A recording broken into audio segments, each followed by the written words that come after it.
Bienvenidos hermanos, estamos muy contentos, espero que estés muy animado el día de hoy. La verdad es me anima mucho, como les he compartido, con la alabanza y poderlos ver a cada uno de ustedes conectados, ver lo que Dios está haciendo. Y bueno, es un día muy especial, hoy vamos a terminar nuestra serie que estamos estudiando de Renovando Nuestro Primer Amor. Y sin duda ha sido un tiempo pues muy especial poder estudiar, poder ver lo que Dios quiere enseñarnos, lo que Dios quiere hablarnos, lo que Dios nos está cada día mostrando en nuestra vida. Sin duda eso es lo más importante que tenemos, ¿verdad? Y es importante que pues nos preparemos ahora para el finalizar. Hoy vamos a ver los últimos versículos, recordando siempre, te recuerdo cuál era el propósito. Esto es muy importante porque en estos tiempos nos ayuda a entender que en todas las épocas Dios siempre está con nosotros. El propósito era del Apocalipsis en general, era dar esperanza, porque los discípulos estaban sufriendo, sus vidas estaban corriendo peligro, obviamente vivían en la incertidumbre, pero ese era el propósito principal y revelar obviamente a Cristo Jesús, la identidad plena de Cristo. Y qué increíble que hoy podemos con mucha convicción tomar la Santa Cena, recordar lo que Él hizo por nosotros y pensar en esa identidad plena que Él ha dado a nuestras vidas a través de entender quién es Él y cómo ha trabajado en nuestras vidas. Hoy vamos a continuar, como te decía, con la clase, nuestra última clase de este taller. La clase el día de hoy se llama Renovando mi primer amor, el vencedor. Y antes de empezar, por favor, acompáñame en una oración. Te pido que me acompañes en una oración. Padre Dios, Señor Todopoderoso, queremos darle muchas gracias en esta mañana. Padre, estamos sumamente agradecidos por sus bendiciones, por su protección, por su cuidado en todos estos tiempos. Yo sé, Señor, que en diferentes circunstancias necesitamos tanto su compañía, necesitamos tanto su fortaleza. Y en este tiempo en especial, yo quiero pedirle específicamente, Dios, por nuestra hermana Sonia Vega, que su papá falleció y que sin duda nos duele mucho, Señor, pero pido que usted en su misericordia derrame en su familia todas sus bendiciones, la paz. Yo sé que es un tiempo difícil. También oro por todas las personas que han perdido algún familiar o han estado enfermas o han carecido, Señor, de circunstancias económicas, salud. Padre, protéjalos, dé a la familia consuelo. Le clamamos, Señor, para que haya un cambio en toda esta pandemia que hemos vivido y Padre, agradecemos que usted se está mostrando, pero principalmente que nos ha dado el consuelo que nuestras familias necesitan. Ayúdenos a continuar, ayúdenos a no desviarnos y que el estudio que estamos haciendo, Señor, nos dirija a entender plenamente esa necesidad de apreciar, de valorar, de no dejar de mirar que usted está en control de todo.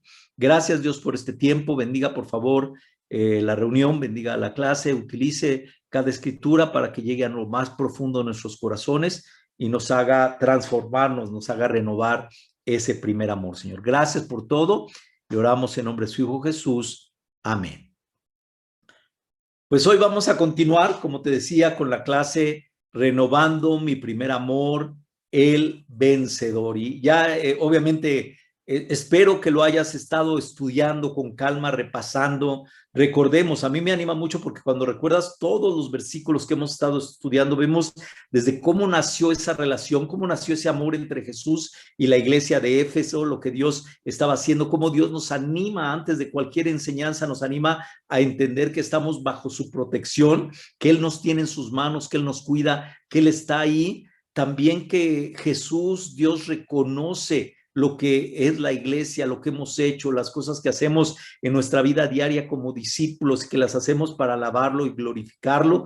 Y también obviamente, después de toda esa enseñanza que vimos, también reconocer que Él nos hace un reclamo acerca de renovar ese amor que ya no es como al principio, que ya no es ese primer lugar en nuestra vida y Él nos llama a renovar. Y como iglesia, ese es el llamado principal, que podemos hacer muchas cosas y podemos hablar todo el día de Dios, pero si de verdad en nuestro corazón Él no está como el primer amor, lo fundamental, lo que edifica nuestras vidas día a día, no nada importa, porque lo más importante es ese amor profundo que le tenemos a Él y que Él nos ha visto. Y obviamente la última reunión que que tuvimos, la exhortación era fuerte, era el llamado a verlo, pero la exhortación era a reconocer y a renovar ese primer amor. Siempre he dicho que es increíble tener una cercanía con Dios, porque Dios es un Dios de oportunidades. Dios nos da la oportunidad de nuevos comienzos, de cambios.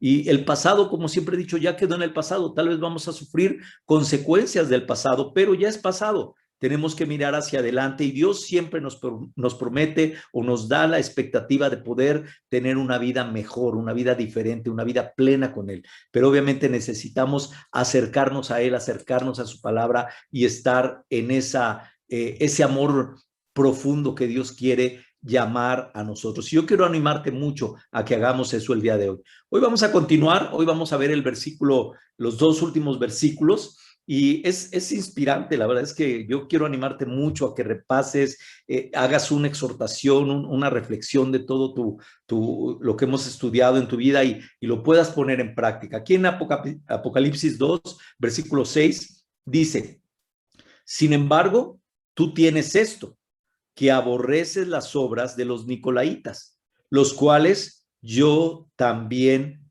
aborrezco.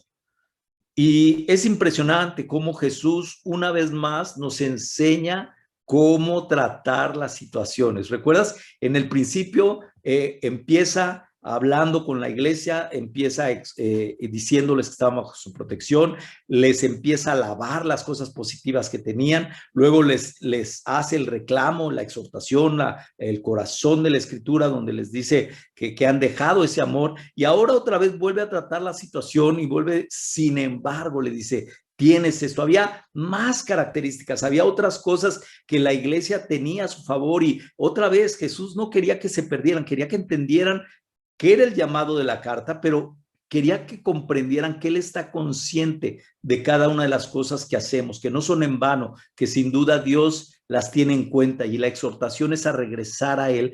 Quería que dejaran esa ceguera que no les permitía ver el amor tan profundo que Dios tiene para nosotros, y que por esa cataratas que a veces nos llegan a nuestros ojos, no vemos ese amor profundo que Dios tiene para nosotros. Sí, ese es el llamado que Dios nos hace, de poder regresar a ese llamado. Pero me impresiona cómo otra vez ahora tiene otra cualidad que Él quiere mostrar y Él quiere poner en la iglesia, que es increíble. Él está ahora en esta parte, está enseñando y dice que Él ve algo más.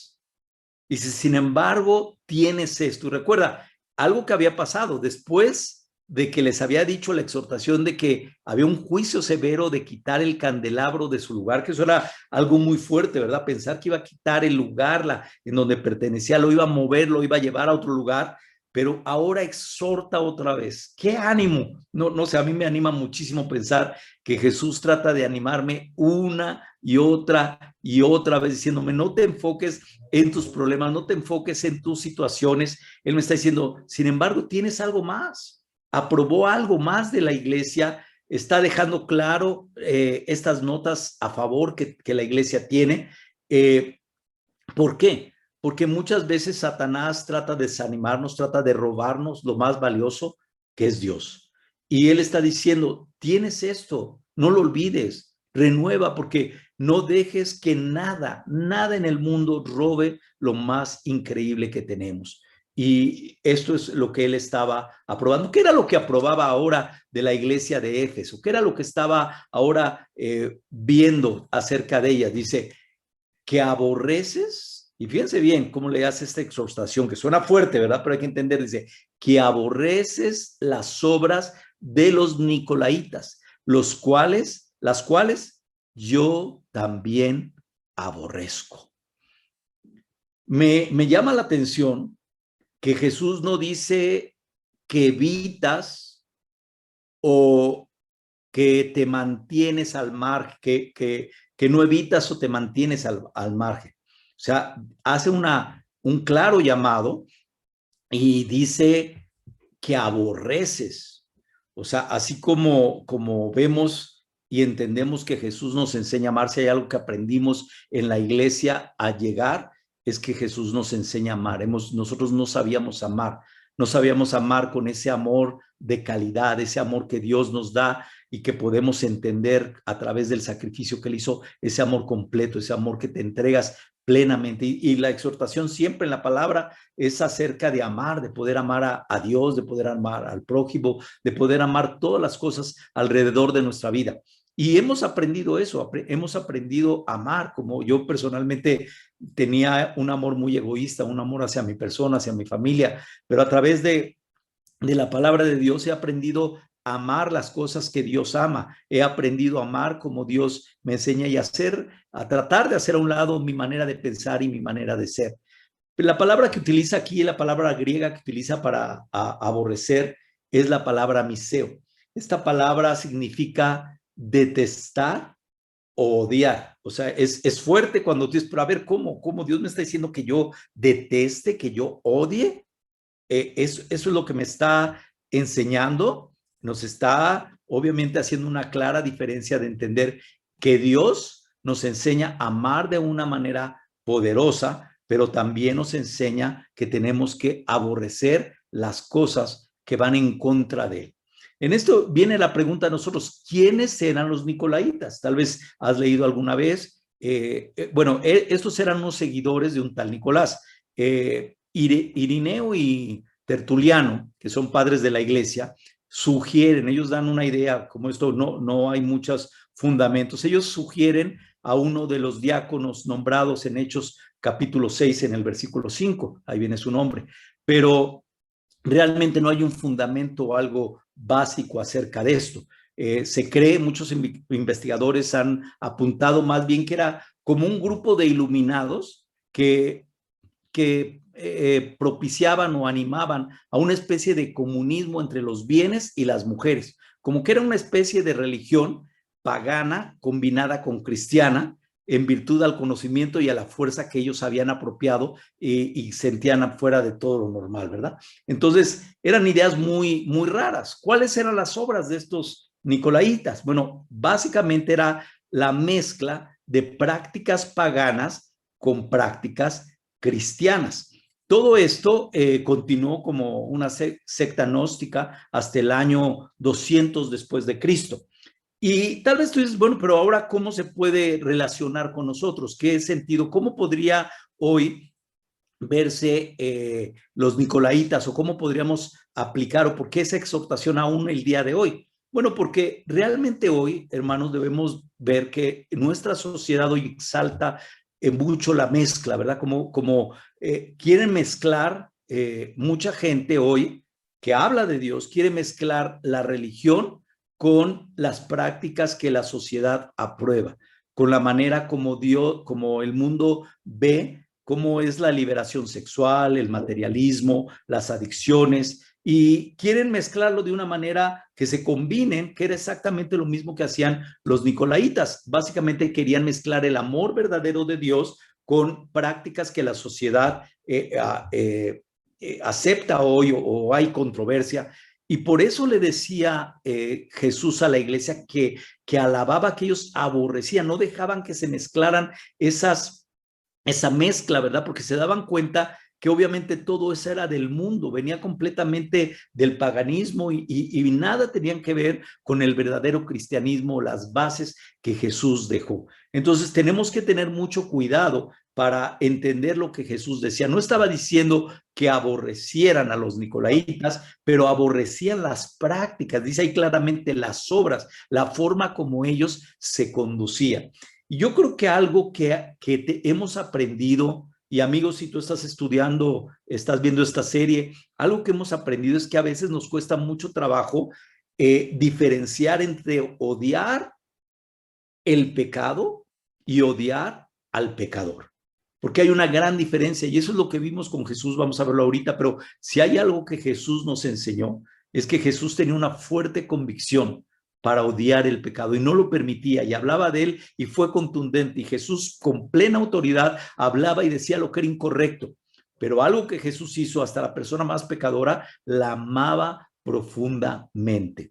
Lo que a mí me hizo convertirme es que cuando yo vi mi pecado, como yo era, entendí, pero si hay algo que me transformó, fue que ver que a pesar de todos los pecados que yo vivía y la manera como estaba viviendo, el amor de Jesús fue tan grande para perdonarme, para transformarme, y lo continúa haciendo a través del tiempo. Fíjense, vamos a leer aquí unas escrituras donde vamos a ver este ejemplo, vamos a ver exactamente esta parte. Y es muy común para ti, yo sé que lo has leído, vamos a leerlo otra vez en Juan, en el capítulo 8, este pasaje con la mujer adúltera, en el versículo 3 al 5. Fíjate lo que dice: los maestros de la ley y los fariseos llevaron entonces a una mujer sorprendida en adulterio y poniéndola en medio del grupo, le dijeron a Jesús: Maestro, a esta mujer se le ha sorprendido en el acto mismo del adulterio. En la ley, Moisés nos ordenó apedrear a tales mujeres. ¿Tú qué dices? Y es impresionante, los fariseos, como ya tenemos, no porque este pasaje, sino todos los pasajes de la Biblia nos llevan, ellos no estaban preocupados por el pecado de esta mujer, ni estaban preocupados por qué está faltando. Ellos lo que querían era poner a prueba a Jesús. Ellos lo que tramaban era estar exactamente, estar en contra de Jesús y que de alguna manera Jesús cayera en sus enseñanzas. Pero lo que vemos aquí es claramente en estos pasajes, vamos a ver cómo Jesús condena el adulterio, lo habló, lo predicó, lo enseñó acerca de cuidar. Es un pecado grave. Cuando llevan a esta mujer delante de él, Jesús no está haciendo a un lado el pecado. Jesús está claramente reconociendo ese pecado y viendo otros pecados.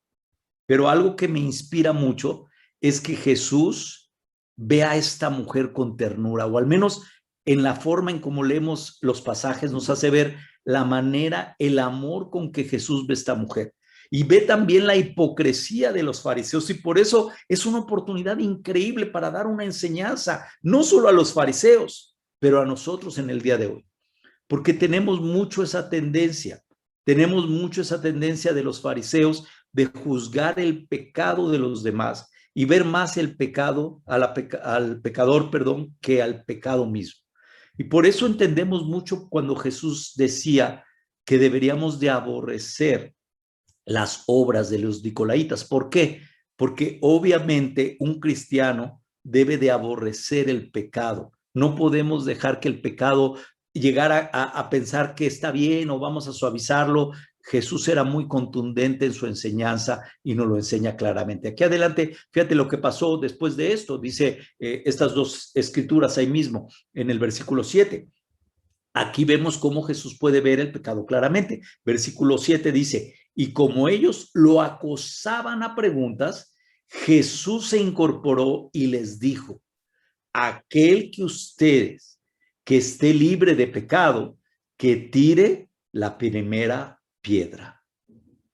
Aquel que esté libre, que tire la primera piedra. Jesús identifica el pecado de la mujer y de los demás, no solo el de ella, pero también el de los demás. Por eso empieza y dice: el que esté libre de pecado. Y muchas veces nos sentimos diferentes, no vemos nuestro pecado como vemos el de otras personas.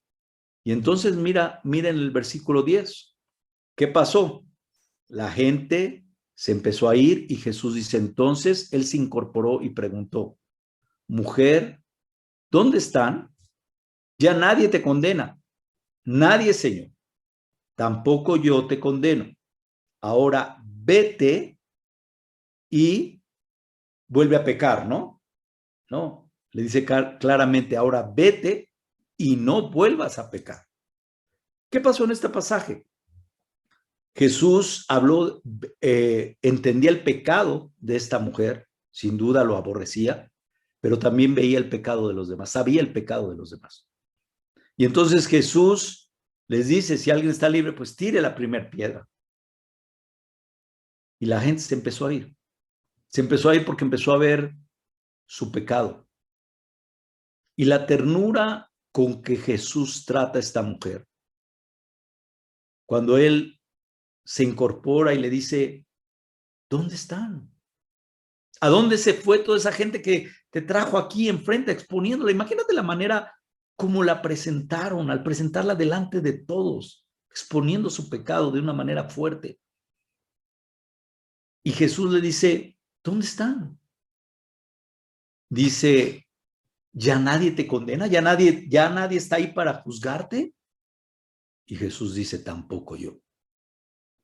Pero no le dice, está bien lo que hiciste, no le dice, ok, pues estuvo bien y bueno, no, le dice, yo no te condeno, pero vete y no vuelvas a pecar. Hay una oportunidad para que seas transformada. Hay una oportunidad para que dejes este estilo de vida. ¿Por qué? Porque no me agrada. Cuando estudiamos la Biblia, somos confrontados con nuestros pecados. Orgullo, inmoralidad, enojos, arrogancia, religiosidad. ¿Y sabes lo increíble? Es que Jesús nos ve como esta mujer. Nos dice, ¿sabes qué? Odio el pecado que hay en ti. Odio ese pecado que te domina. Pero te amo. Amigo, ¿entiendes que Dios te ama y por eso estás aquí hoy? Que de alguna manera te ha hecho venir para que escuches su mensaje y entiendas que sí, Dios aborrece la forma como vives, pero a ti te ama porque eres su creación. Hermano, Dios le molesta, aborrece cuando no vivimos la vida que le agrada a Él y odia la manera como vivimos en pecado. Pero Jesús nos ama y quiere darnos siempre oportunidades para renovarnos, para transformarnos, para hacer una diferencia. Y como veíamos en la clase pasada, Él llamaba a la iglesia a renovar ese amor que habían perdido. Lo habían perdido porque el pecado era más importante que su propio Dios, su propio Hijo. Y hoy tal vez las cosas que nos esclavizan, las cosas que te esclavizan, es que amas más tu pecado, tu estilo de vida, que amas a Dios mismo. Cuando uno ama a Dios sobre todas las cosas, hace a un lado el pecado, tiene que hacerlo a un lado porque no hay manera, no hay combinación entre Jesús y el pecado. Y por eso nos llama a cambiar. Y tenemos que entender, porque eso es lo que más trabajo nos cuesta, entender que Jesús odia definitivamente el pecado, pero ama al pecador. Yo no sé cómo te consideres tú, yo soy un pecador y reconozco todas mis fallas. Día a día hay algo que tengo que arrepentirme. Pero cuando veo el amor de Jesús, cuando veo cómo Él me ama, me da la oportunidad de poder ser diferente. Yo sé que Jesús se duele cada vez que pecamos, la vida que llevamos, porque Él odia esos estilos de vida. Pero todos los encuentros que Jesús tuvo con las personas, las confrontó con su pecado, pero con un amor tan sutil de regresar a Él. Recuerda que tú y yo fuimos creados para vivir en comunión con Dios. Eso lo traemos. Cuando no estamos en esa comunión, no somos felices. Hay algo que nos estorba, hay algo que no nos hace gozar. Y obviamente el pecado se aprovecha. A veces nosotros vivimos más en el pecado y vivimos en eso. Y lo que Dios quiere renovar en nosotros es volver a tener esa relación con Él. ¿Cómo podemos volver a tener esa relación? Pues obviamente abandonando, dejando el pecado, dejando todas las cosas que nos separan para poder presentarnos delante de Él y poder empezar una nueva vida. Yo quiero animarte mucho a pensar que Jesús te ama profundamente y su deseo más grande es darte esa oportunidad para continuar día a día hacia Él. Fíjate lo que les dice. Ya que dejó clara la enseñanza, les dice en el versículo 7, el que tenga oído, oiga lo que dice el Espíritu a las iglesias. Tal vez si alguna palabra se te ha quedado en esta serie es eso, ¿verdad? El que tiene oídos, oiga, te lo he repetido mucho. ¿Por qué? Bueno, porque no son mis palabras, son las palabras de Jesús que nos está diciendo, el que tiene oídos, oiga, límpiate las orejas, busca sacar todo lo que no te permite escuchar, porque Jesús quiere hablarnos como discípulos, quiere enseñarnos, quiere mostrarnos de una manera profunda cuánto necesitamos estar cercanos a Él. Por eso el que tiene oídos, oiga. Esto se lo hace a cada iglesia, a cada una de las 7 iglesias termina con esta frase porque Él quiere enseñarnos y Él quiere postrarnos ahí. Entonces, una de las cosas principales que debemos de tener es entender eso. Fíjate lo que dice esta escritura. Vamos, acompáñame por favor. Aquí en Romanos capítulo 8, también igual has leído, versículo 14 al 15. Porque todos los que son guiados por el Espíritu de Dios son hijos de Dios. Y ustedes no recibieron un espíritu que de nuevo los esclavice al miedo, sino el espíritu que los adopta como hijos y les permite clamar, Abba, Padre. Esa cercanía, esa seguridad, esa confianza de que somos hijos de Dios, increíble. Cuando abandonamos el amor de Jesús y su palabra, dejamos de escuchar al Espíritu Santo. En el momento que empezamos, ¿sabes? Una de las cosas que siempre empiezo yo casi con una persona cuando platico, cuando me piden ayuda en algún área o cualquier área, siempre es preguntar, ¿cómo es tu relación con Dios? ¿Estás leyendo la Biblia? ¿Estás orando? ¿Por qué? Porque cuando dejamos de hacerlo, cerramos los oídos, tapamos nuestros oídos a Dios y empezamos a escuchar al mundo, empezamos a escuchar a lo que el mundo nos atrae, a las tentaciones. Qué triste que después de haber experimentado el Espíritu en nosotros, cerramos nuestros oídos a lo que nos habla. Dice en la escritura que leímos, dice, porque todos los que son guiados por el Espíritu de Dios son hijos de Dios. O sea, el Espíritu de Dios a través de su palabra, lo que Él nos prometió que dejaba, está ahí guiándonos. Pero, ¿qué hacemos? Te puse esta foto porque así haz de cuenta que el mundo nos grita y queremos escuchar al mundo y no escuchamos a Dios, no escuchamos a Jesús que nos dice, olvida eso, olvida la inmoralidad. Yo sé que tienes tentación, yo sé que tienes tentación del materialismo, yo sé que estás enojado y tu orgullo sale, yo sé que estás herido y que hay amargura. Pero dice Jesús, estás oyendo al mundo, no estás oyendo lo que el Espíritu, lo que la palabra nos hace, porque la palabra nos renueva, nos transforma. Y no quiere decir que tenemos que vivir en pobreza y carencias y no tener ningún deseo o comprar alguna cosa, pero está diciendo que no podemos hacer nuestra vida como lo más importante. Y nosotros empezamos a escuchar eso porque en el mundo si hay algo que se habla es el materialismo, si hay algo que se habla hoy en día es la liberación sexual y el poder vivir de la manera como tú crees que debes de vivir. Y eso está bien para el mundo, pero nosotros no somos del mundo. Nosotros somos hijos de Dios, que son guiados por el Espíritu Santo y que cuando son guiados, cuando se instruyen diariamente, hermanos, con esto, con la palabra de Dios, cuando dejas que la palabra de Dios entre a tu vida, ¿qué pasa? Abres tus oídos a Dios, no al mundo, porque aquí nos habla claramente, primero nos dice lo malo y lo perjudicial que es el pecado, pero después nos dice también lo increíble y confortante que es el amor de Cristo a nuestra vida. ¿Has olvidado eso? ¿Estás cerrando tus oídos a lo que Dios nos enseña? Cada vez que estamos en la iglesia, cada vez que oímos un sermón, cada vez que te conectas a una clase, ¿sabes qué estás haciendo? Estás dejando que la palabra entre. Pero yo les decía el otro día, ¿qué tal? ¿Solo escuchas así como lejano? ¿Anotas, subrayas, reflexionas en lo que estudiamos? ¿O simplemente te conectas y escuchas? ¿O haces reflexión, anotaciones y realmente quieres profundizar? Porque, sabes, esta es una clase, pero lo más profundo es cuando tú entras a las escrituras y las pones en práctica en tu vida diaria. ¿Por qué? Porque te guían a través del Espíritu Santo.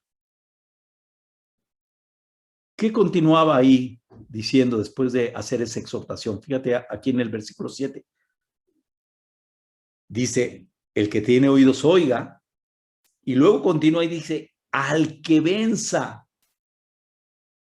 Una vez más, ¿no te anima la manera como Jesús nos está animando a ti? Fíjate toda la enseñanza y luego nos habla a escuchar y nos dice al que venza. ¿Al que venza qué? Tal vez es la pregunta que puede venir a nosotros. ¿Qué tengo que vencer? Bueno, hay algunas cosas que específicamente nos desvían de Dios. Hay tres cosas que hay que cambiar, que es el diablo, el pecado y a nosotros mismos. Hay una lucha diaria contra estos tres. Están peleando el diablo, nosotros mismos y el pecado. Ya quieren ganar y son los que nos llaman día a día.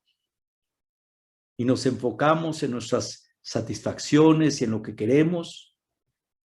Pero si nosotros escuchamos a Dios, como dice, al que tenga oídos oiga, y al que venza, y me encantó esta parte, fíjate, el diablo, si pensamos en esto, el diablo no tendría ningún poder y el pecado estaría desarmado si nosotros no estuviéramos tan enfocados en nosotros mismos.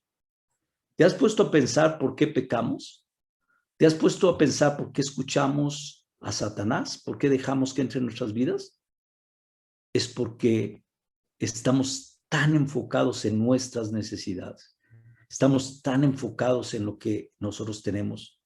Me cortó mucho ahorita lo que compartía nuestro hermano Carlos de la ofrenda de Job. Y de pensar nuestra tendencia, sí, si alguien viene y nos tira la puerta, nos está insistiendo, nos sentimos, wow, pues oye, todavía que le estoy dando. Pero eso es cuando nos enfocamos en nosotros, pero cuando vemos y escuchamos con los ojos y con la voz de Cristo y vemos y oímos con ese corazón, cambia nuestro corazón. Y obviamente tendemos a hacer esas obras de caridad que hay gente tan necesitada. Y sabes, es un ejemplo que nos puede ayudar a entender qué tan fácil es que cuando nos enfocamos en nosotros caemos en pecado. Porque quiero, porque es algo que deseo, porque yo no he tenido esa oportunidad. Y piensa cuántas veces pensando en nosotros hemos caído en críticas, en abusos, en pecados, en enojos, en amarguras, porque estamos enfocados en nosotros y no dejando que el Espíritu hable a nuestras vidas. Necesitamos cambiar radicalmente esa expectativa. Hebreos 12:4 dice, en la lucha que ustedes libran contra el pecado todavía no han tenido que resistir, contra el pecado todavía no han tenido que resistir hasta derramar su sangre. Y es realidad, no hemos llegado ahí. Y en primera de Juan 5:4 dice, porque todo el que ha nacido de Dios, ¿qué hace? Vence al mundo. Y esta es la victoria que vence al mundo, nuestra fe. Qué increíble cuando tú y yo podemos encontrar en la fe la fuerza más grande para vencer todo lo que tenemos. Yo quiero animarte muchísimo a entender estas palabras. ¿Por qué? Porque dice, a vencer. Imagínate que entonces diga, el que venza, ¿qué va a pasar? ¿Qué va a suceder con el que venza? Así como hubo palabras tremendas para el arrepentimiento y el cambio, también hay palabras increíbles de exhortación y ánimo a lo que puede ocurrir si tomamos esa convicción y no nos dejamos engañar. Fíjate lo que dice, al que venza, le daré. ¿Quién te dará? Jesús. ¿Quién te dará? Dios. A comer del árbol de la vida que está en el paraíso de Dios. Si eso no te anima, hermano, yo no sé qué pueda animarte, porque para mí no hay nada más animante que pensar en la vida eterna. Es decir, mira, puedo ser la peor persona, puedo ser el peor pecador del mundo, pero si me arrepiento, si escucho la voz de Dios, si decido hacer un alto al estilo de vida que llevo, si decido dejar de amar las cosas del mundo y poner en primer lugar a Dios y amar a Dios, Jesús me dice, yo te daré a comer del árbol de la vida, te daré a comer de ese árbol que está en el paraíso. Es increíble. La Biblia empieza en el paraíso y la Biblia termina en el paraíso, en el Génesis y en el Apocalipsis. Y es increíble cómo estaban ahí los dos árboles. Uno, ya sabemos, el árbol del conocimiento por el cual Adán y Eva pecaron, pero estaba el otro, el árbol de la vida, el árbol que hoy Jesús nos ofrece su fruto, que da la vida eterna. Pero no es para cualquiera, es para el vencedor. No es para el que alce la mano y diga, sí, yo creo. No, es para el vencedor. Es para el que escucha la palabra de Dios, entra en lo más profundo de su corazón, hace una transformación a todos esos pecados, que escucha la voz que le dice, vete y no vuelvas a pecar, transforma tu vida y podrás ser vencedor. Si salimos vencedores, dice la Biblia, podremos tener derecho a tomar del árbol de la vida. Yo no sé cómo será ese árbol, pero puedo imaginarme que si he visto árboles preciosos, frondosos, con mucho fruto, ese árbol debe de ser algo increíble para poder tomar su fruta, para poder salir. Y sabes, todo esto fue posible gracias a que Jesús murió en la cruz por nosotros, gracias a que Jesús dio su vida por nosotros. Vamos a terminar pensando, como dice Colosenses 1, en otro tiempo, tú y yo, dice ustedes, por su actitud, por sus malas acciones, estaban alejados de Dios y eran sus enemigos. Pero ahora Dios, a fin de presentarnos santos, intachables e irreprochables delante de Él, nos ha reconciliado en el cuerpo mortal de Cristo mediante su muerte, con tal de que se mantengan firmes en la fe, bien cimentados, estables, sin abandonar la esperanza que ofrece el Evangelio. Este es el Evangelio que ustedes oyeron y que ha sido proclamado en toda la creación debajo del cielo y del que yo, Pablo, he llegado a ser servidor. He llegado a ser servidor. Qué increíble que ese mensaje que oyeron, ese mensaje de la muerte de Cristo, si nos mantenemos firmes, bien cimentados, como dice ahí, estables, con esa esperanza, valorando la sangre de Jesús, valorando lo que Él ha hecho por nosotros. Yo quiero animarte, amigo, quiero animarte, hermano, terminando esta serie, a pensar, ¿qué tal mi oído? ¿De verdad estoy dejando que Dios me hable? ¿De verdad estoy dejando que el Espíritu me dirija y oír lo que dice? Porque la recompensa es increíble. La recompensa que Dios tiene para nosotros es increíble. ¿Cuál es esa recompensa? Al que salga vencedor. ¿Qué le daré? A comer del fruto del árbol de la vida.